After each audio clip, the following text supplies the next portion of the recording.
Kolbrún Þorsteinsdóttir heiti ég. Ég starfa við hárgreiðslu. Ég hef búin að vinna við hárgreiðslu í 20 ár áður en ég ákvað að fara í raunfærnimatið.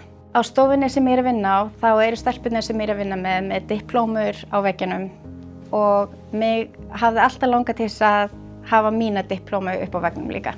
Ég myndi vilja að fólk vissi hvað þetta er lítið mál. Maður er algjörlega leiddur í gegnum þetta ferli.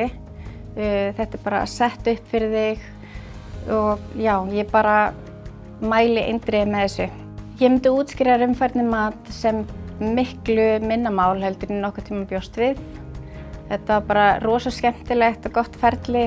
Ég var leidd í gegnum allt og ég hefði átt að vera löngu búin með þetta. Ég myndi segja að raunfærnimatið hafi haft mjög góð áhrif á sjálfstraustið mitt. Bara líka tilhugsunin við það að ég sé að fara að klára þetta og diplóma mín sé að fara á vegginn með stelpunum og mér finnst það bara æðislegt.